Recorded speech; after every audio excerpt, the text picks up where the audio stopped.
بسم اللہ الرحمن الرحیم فصل فی حکم الواجب بالامر. پہلے بتا چکے ہیں کہ اصلاً امر جو ہے وہ ایجاب کے لیے ہے. امر یامر کے معنی آرڈر دینے کے اور کہہ دینے کے مؤکد طریقے سے. یہ الگ بات ہے کہ عربی کے اندر صیغہ جو ہیں چاہے وہ استدعا کے لیے اور چاہے وہ دعا کے لیے، چاہے وہ التجا کے لیے اور چاہے وہ درخواست کے لیے، لیکن سب کے لیے صیغے بہرحال عمل کے ہی استعمال ہوتے ہیں. تو اس لیے اہدنا الصراط المستقیم دعا ہے، صیغہ امر کا ہے. اس طرح تمام مواقع پہ تو صیغہ امریہ آتا ہے، لیکن پھر اس کے حال اور ماحول کو، سابق کو، لاحق کو، آمر کو، مامور کو دیکھا جاتا ہے. معنی پھر اسی حال اور ماحول کے مطابق کیا جاتا ہے. دعاؤں میں بہرحال تمام تر قسم کے صیغے امر کے ہی ہے. اللہم انصرنا ولا تنصر علینا تو کیا ہے؟ امر ہے، نہیں ہے. اللہم امکر لنا ولا تمکر علینا، اللہم اکد لنا ولا تکد، اللہم زدنا ولا تنقص، کسرنا ولا تقلل، قونا ولا تضعف. امر ہے، نہیں. تو یہ صیغے تو ایسے ہی ہیں، لیکن حال اور ماحول کو اور بولنے والے کو اور جس سے کلام کیے جا رہا ہے ان دونوں کو، خاطب اور مخاطب کو دیکھا جاتا ہے. اسی سے پھر معنی پکڑا جاتا ہے کہ یہ معنی آیا درخواستی معنی ہے، استدعائی معنی ہے، التجائی معنی ہے، دعائی معنی ہے یا حکمیہ معنی، حاکمانہ معنی ہے. صیغے ایک جیسے، لیکن کہیں پہ اسے آپ استدعا کہتے ہو، کہیں پہ آپ اسے التجا کہتے ہو، کہیں پہ آپ اسے عرض داشت کہتے ہو، کہیں پہ اسے آپ درخواست کہتے ہو اور کہیں پہ آپ اسے حکم کہتے ہو. آپ کی زبان میں آرڈر کہتے ہو اس کو، عرب اس کو حکم سے تعبیر کرتے ہیں. صیغہ ایک جیسے، لیکن یہ تمام تر حالات اور ماحولوں کو دیکھا جاتا ہے. پھر یہ ہے کہ کہیں ایجاب کے لیے اور کہیں اختیار اور ندب کے لیے، صرف ترغیب کے لیے، کہیں پھر محض ترغیب کے لیے، اباحہ کے لیے سے پہلے گزر چکا ہے. ایسا بھی ہوتا ہے. صیغہ امریہ آتا ہے اذا قضیت الصلاۃ فانتشروا فی الارض. اب تم لوگ جو ہے نا زمین میں جا سکتے ہو، پھیل سکتے ہو. فامشوا فی مناکبہا وکلوا من رزقہ والیہ النشور، جیسے وہاں بھی تو فامشوا فی مناکبہا. اب سرزمین کے شانوں پہ چلو تم. مناکب، منکب اطراف و جوانے جس کی شانیں، پھر دھرتی کے شانوں پہ چلو اور کیا کرو؟ فرمایا فامشوا فی مناکبہا وکلوا من رزقہ، یعنی وابتغوا الرزق وکلوا من الرزق. چلو پھر سرزمین میں رزق تلاش کرو، تلاش معاش کرو اور پھر عیش معاش کرو اور کھاؤ پیو، لیکن مستی مت کرو. وکلوا من رزق والیہ النشور، تو کھاؤ پیو تلاش معاش میں، لیکن عیش و معاش میں بدمعاشی میں مت جانا. اس لیے کہ وَإِلَيْهِ النُّشُورُ، اسی کی جانب لوٹ کے جانا ہے. تو اللہ کی روزی میں مستی مت کرنا.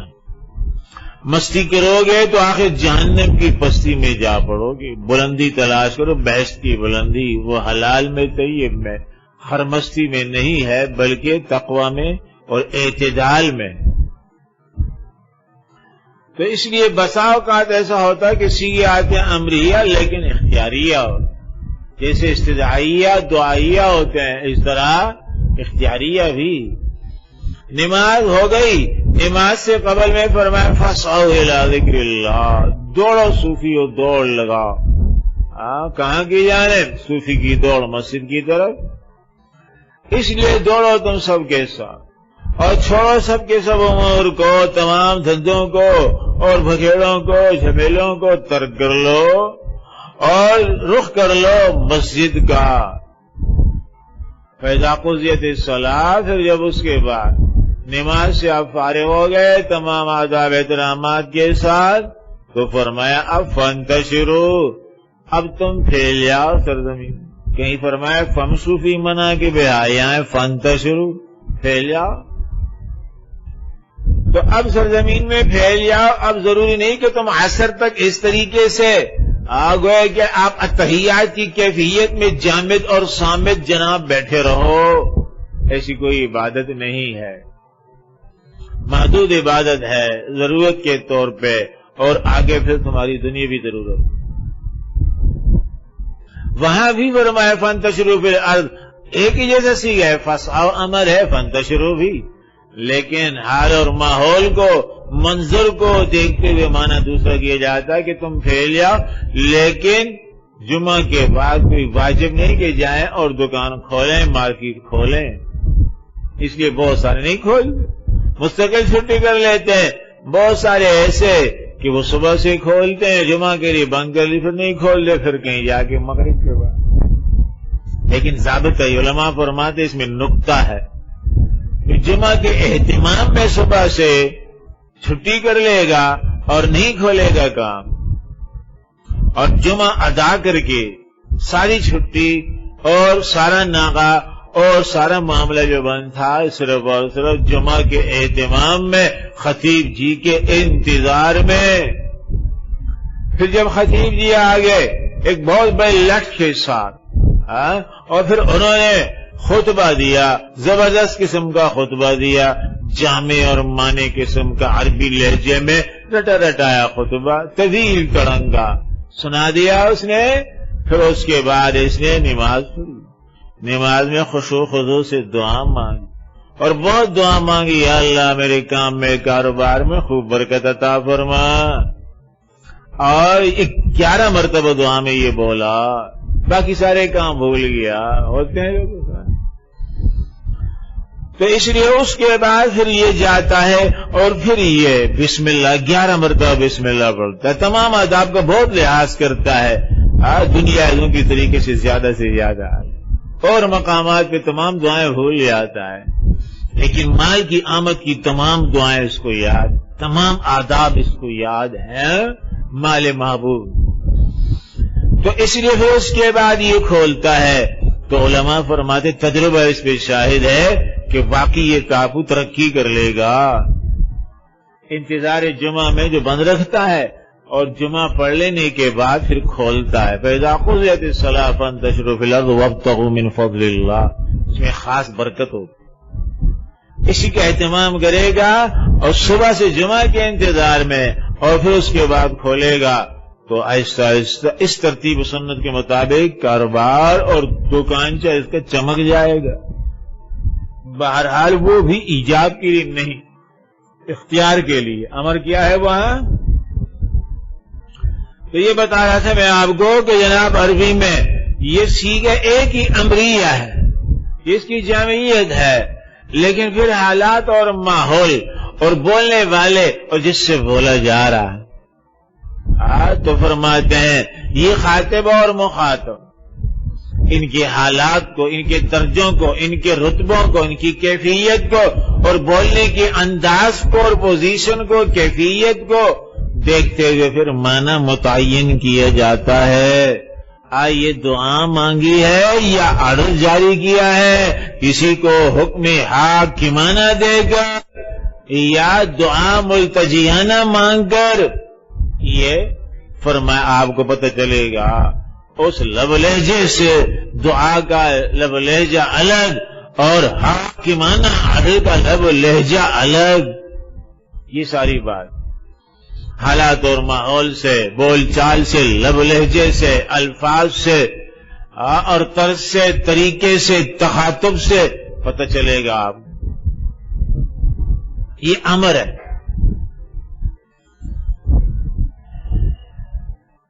امر ہے امر. سمے اس کی معنی آتے پکا ہو جانا، مضبوط ہو جانا. امر امر فلان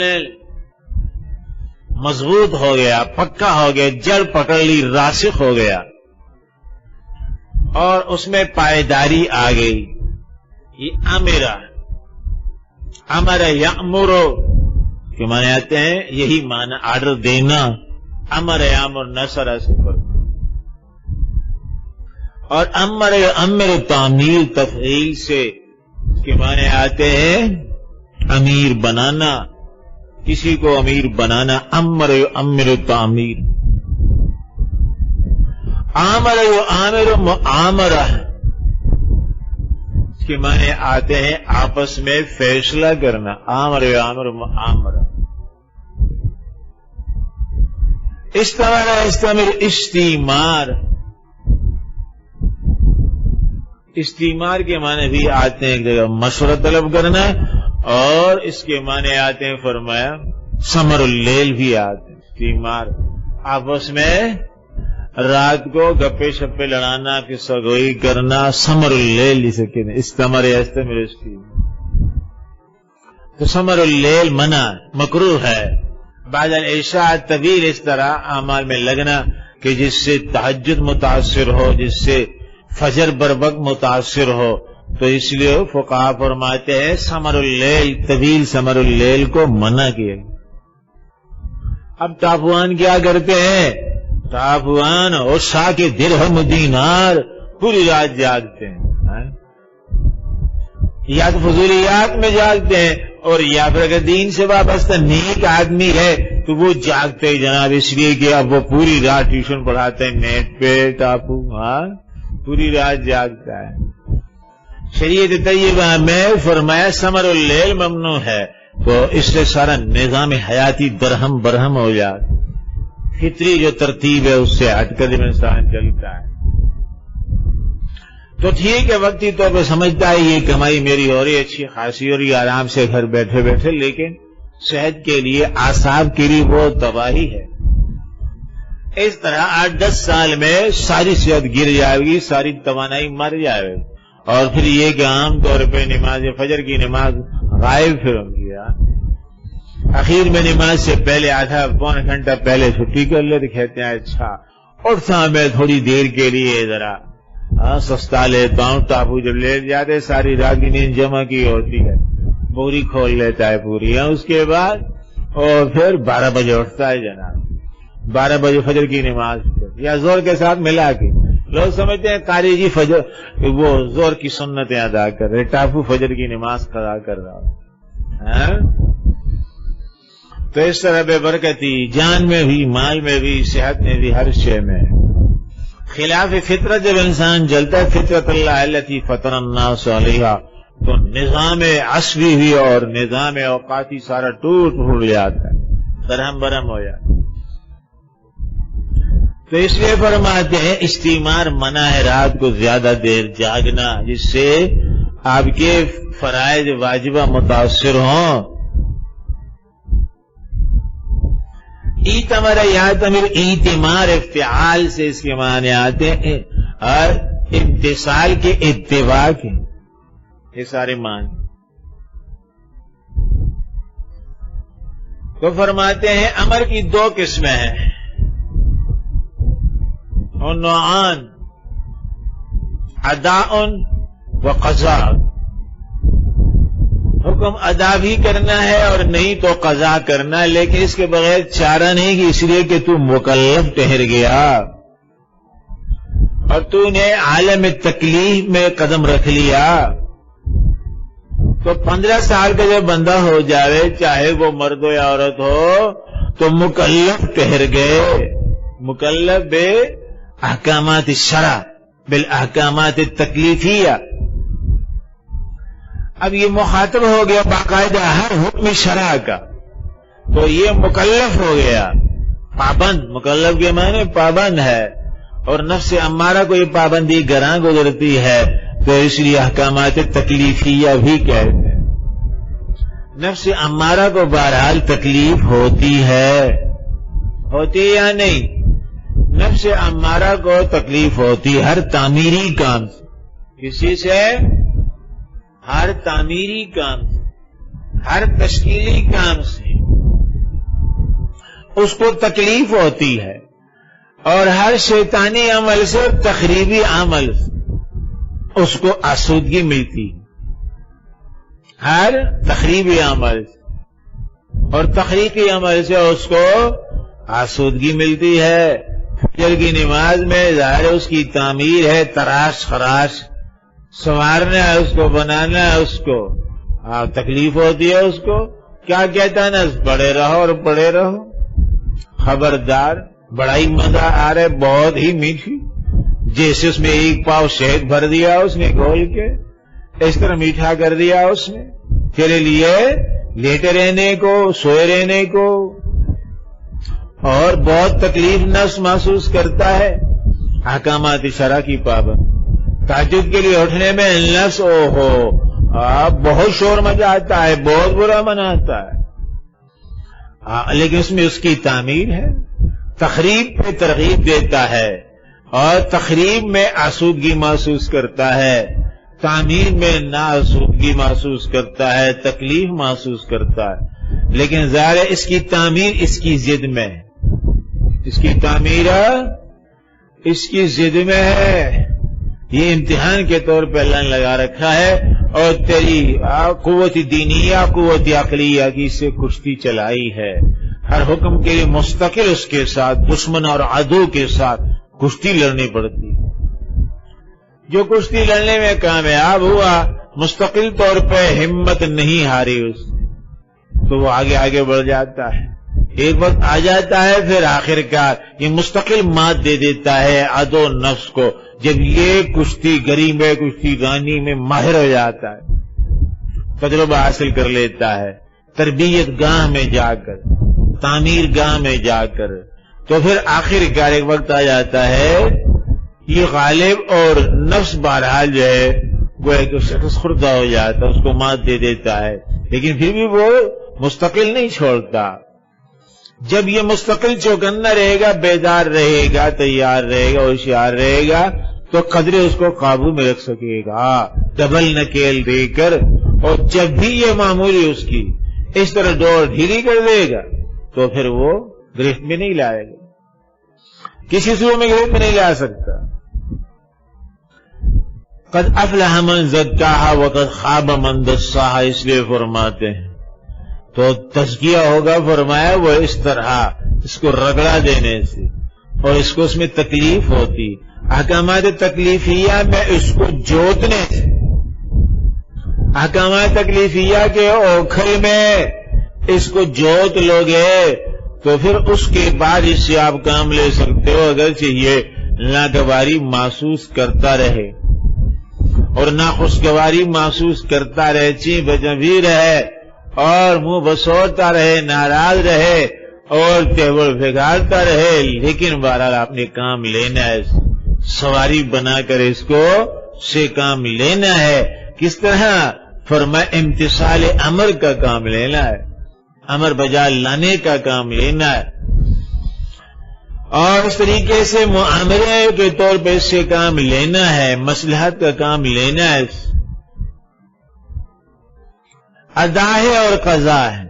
اولاً یہ پابند ادا ہے، اور اگر کبھی کسی عذر کی بنا پہ قضا ہو جائے تو پھر آگے اس کی قضا بجا لانی ہوگی اور اس کو عمل میں لانا ہوگا۔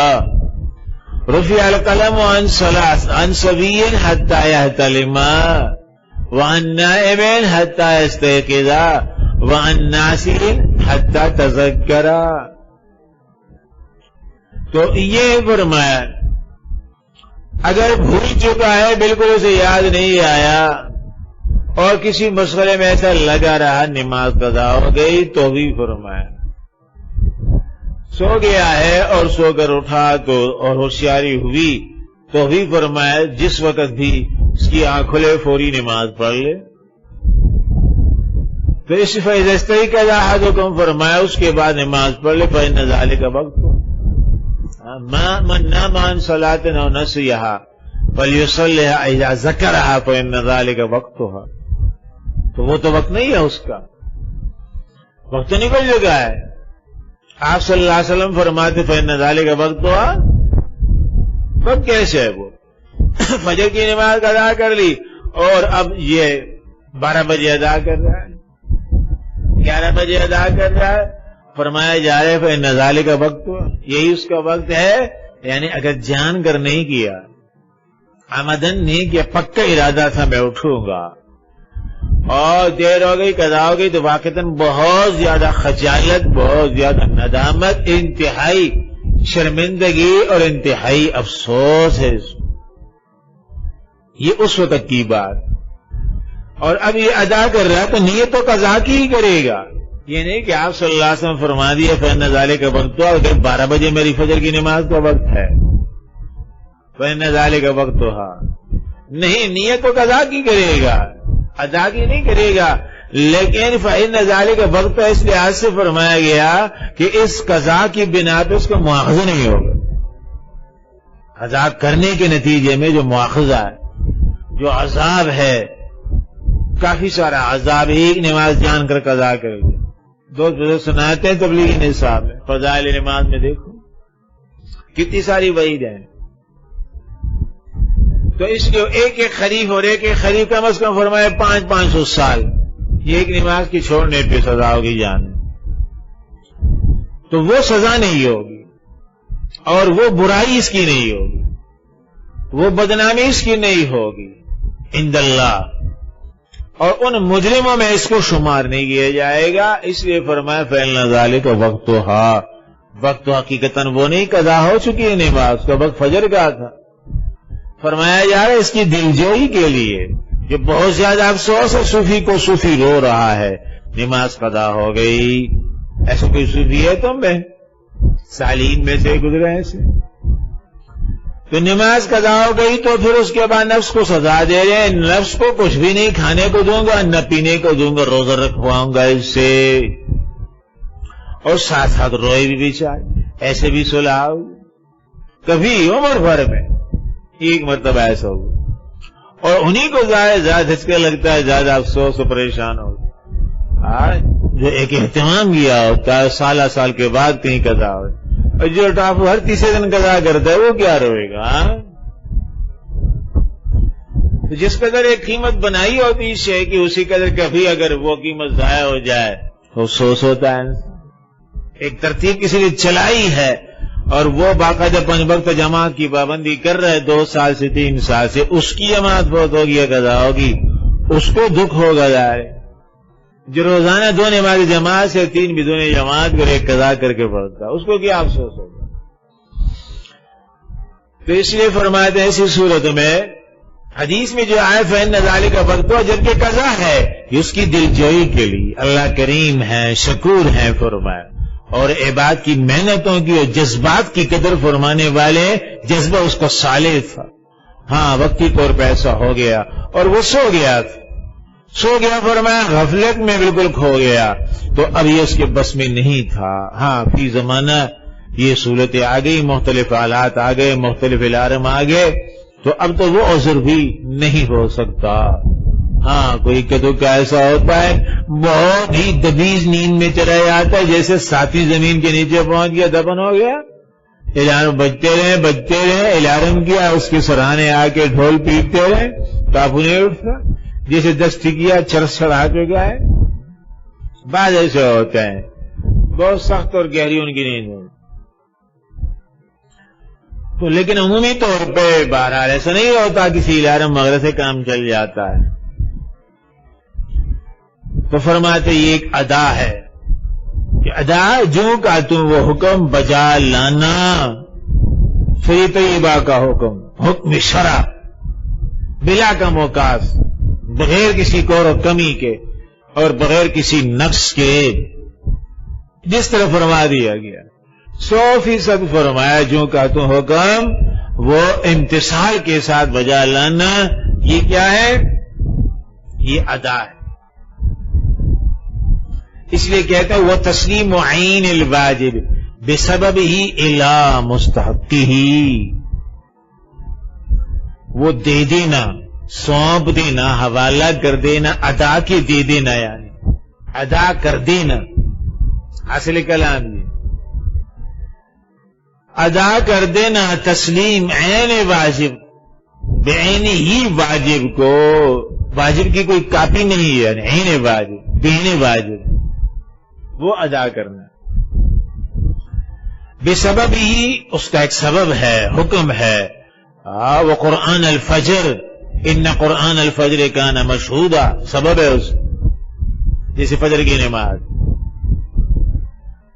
اب اس کو ادا کرنا ہے، اس کے سبب کو دیکھتے ہوئے یہ ادائے امر ہے.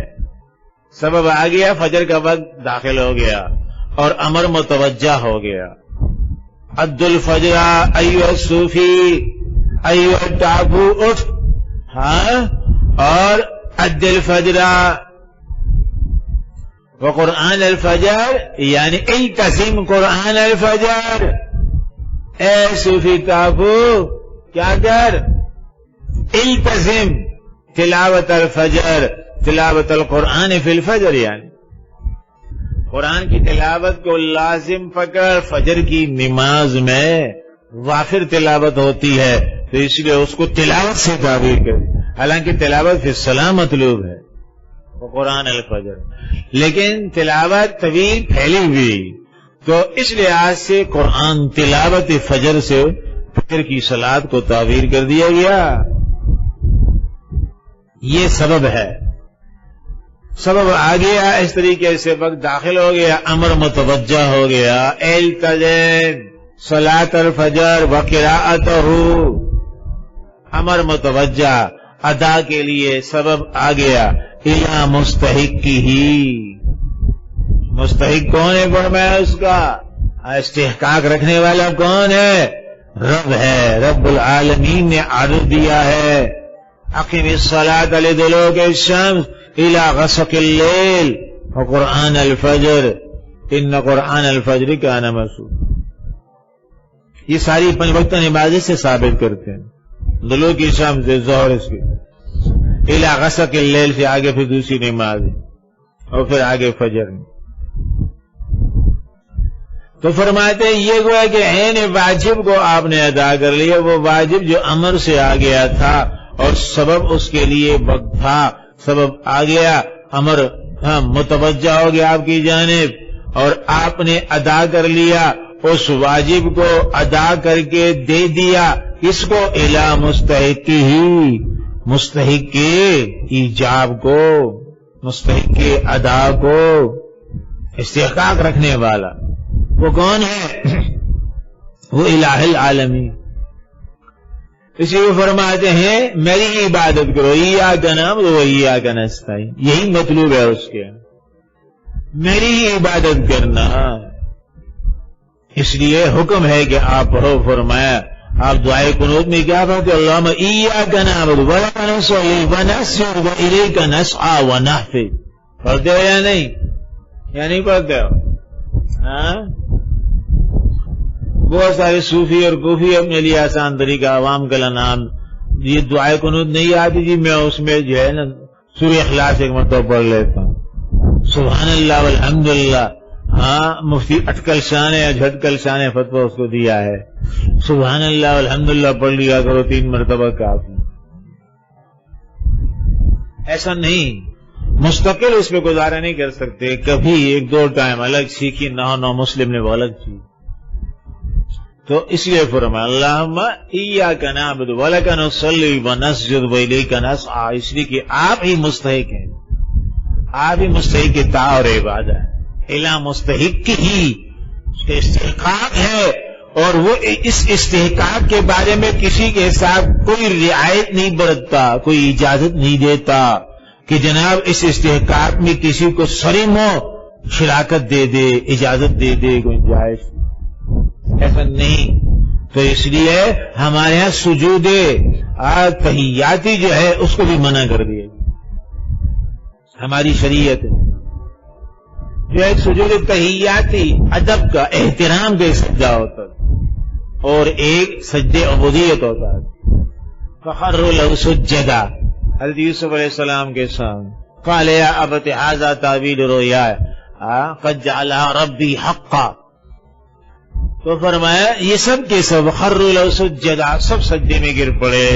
یہ سجود عبدیت نہیں، اس زمانے میں سجود تحیہ ادب احترام ہو گئی. آج اسے بہت سارے جو حال کرتے لیکن ناپسندیدہ ہے، کہ پیر پکڑ لیے، پیر چھوڑ لیے، یہ خلاف شرع ہے. ہماری شریعت طیبہ میں جو حال باز کرتے ہیں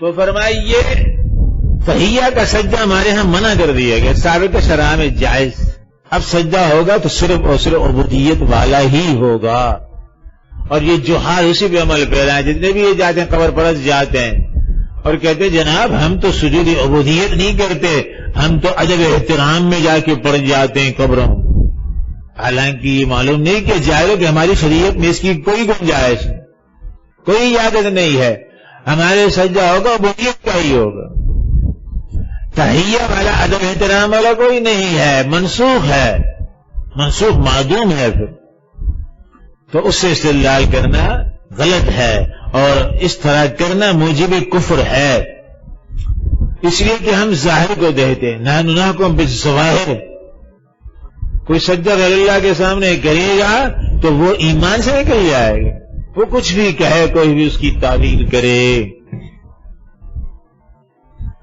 تو اس لیے فرماتے ہیں ایسی صورت میں مستحق اطاعت اور عبادت ذات الہ العالمین، وہ کہتے ہیں یہ استحقاق میرا ذاتی ہے، اس استحقاق میں کسی کو میں ادنا سے ادنا شراکت نہیں کروں گا، شرکت غیر گوارا نہیں، غیرت میری کو کسی صورت میں فرمائے۔ وقضا، اور ایک قضا ہے، تو یہ ہماری شریعت طیبہ میں تحفیظ و تحسین کے لیے، کیونکہ بعد میں کوئی نبی رسول آنے والے نہیں تھے، جیسے تصویر کشی وغیرہ، وَيَعْمَلُونَ لَهُ مِن مَحَارِيبَ وَتَمَاثِيلَ وَجِفَانٍ كَالْجَوَابِ وَخُدُورِ الرَّاسِيَاتِ، یہ جنات وغیرہ یہ سارے کام سینریاں بناتے تھے، تصاویر بناتے تھے حضرت سلیمان علیہ السلام کے لیے، پکڑتے تھے ان کو اور بگاروں میں باندھ لیتے تھے، تو کچھ نہ کچھ تو پھر ظاہر کرنا تھا انہوں نے، تو اس لیے جیسے جیل میں بھر لیتے ہیں، لوگوں کو بند کر لیتے ہیں، تو جیل والے کیا کرتے ہیں پھر، کوئی دریاں بنتا ہے، کوئی کیا کرتا ہے، کوئی کیا کرتا ہے، مختلف کام کرتے ہیں، پھر فارغ بیٹھے رہتے ہیں، شغل میں لگاتے ہیں، تو آپ بھی جیل میں ان کو بند کر کے دیووں کو ان سے یہ کام لیتے تھے، بڑی بڑی خوبصورت سینریاں اور تصاویر اور کام سارے کے سارے، سناری والا کام بھی، لوہاری والا کام بھی، ہرکاری والا کام بھی اور خرکاری والا کام سارا ان سے لیتے تھے، لیکن ہماری شریعت طیبہ میں تصاویر منع، اس طرح سارے امور فرمایا، لیکن بہرحال استحقاق ربانی کا تقاضا یہ ہے کہ عبادت صرف اسی کی ہے، اس لیے یہ ساری تحقیق اسی میں اعلان مستحق کی